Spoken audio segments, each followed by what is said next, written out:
সেপ্টেম্বরে ডেঙ্গুতে ৮০ প্রাণহানি, আক্রান্ত ১৮,০৯৭। সেপ্টেম্বর মাসে ডেঙ্গুতে আক্রান্ত হয়ে হাসপাতালে ভর্তি হয়েছেন ১৮,০৯৭ জন। এ সময়ে মৃত্যু হয়েছে ৮০ জনের। এই সংখ্যা এখন পর্যন্ত এ বছরের সর্বোচ্চ। আগস্টে আক্রান্ত হয়েছিলেন ৬,৫২১ এবং মৃত্যু হয় ২৭ জনের। জুলাইয়ে এ সংখ্যা ছিল মাত্র ২,৬৬৯ এবং মৃত্যু হয় ১২ জনের। এছাড়া এ বছর এখন পর্যন্ত ডেঙ্গুতে মোট আক্রান্তের সংখ্যা বেড়ে হয়েছে ৩০,৯৩৮ জন। সেপ্টেম্বরে ডেঙ্গুতে আক্রান্ত হয়ে প্রতিদিন গড়ে ৬০৩ জনের বেশি মানুষ হাসপাতালে ভর্তি হয়েছেন।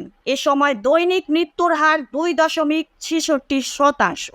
আক্রান্ত ও মৃত্যুর সংখ্যা গত আগস্টের তুলনায় ৩ গুণের বেশি এবং চলতি বছরের অন্য মাসগুলোর তুলনায় অনেক বেশি। বর্তমানে দেশের বিভিন্ন হাসপাতালে ভর্তি আছেন ৩,৪৬২ ডেঙ্গু রোগী। এর মধ্যে ঢাকার বিভিন্ন হাসপাতালে ভর্তি আছেন ১,৭৫৯ জন। ঢাকার বাইরের বিভিন্ন হাসপাতালে ভর্তি রোগীর সংখ্যা ১,৭০৩ জন। এবছর ভর্তি রোগীদের মধ্যে ১৭,৪৩০ জন ঢাকার বাইরের রোগী। ঢাকার ২ মহানগর এলাকার হাসপাতালে ভর্তি হয়েছেন ১৩,৫০৮ জন। চলতি বছরের ১ জানুয়ারি থেকে ৩০ সেপ্টেম্বর পর্যন্ত সারা দেশে ডেঙ্গু আক্রান্ত হয়ে হাসপাতালে ভর্তি হয়েছে মোট ৩০,৯৩৮ জন, যাদের মধ্যে ৬৩% পুরুষ এবং ৩৭% নারী। চলতি বছরে ডেঙ্গুতে মারা যাওয়া ১৬৩ জনের মধ্যে ৫০.৯% নারী এবং ৪৯.১% পুরুষ।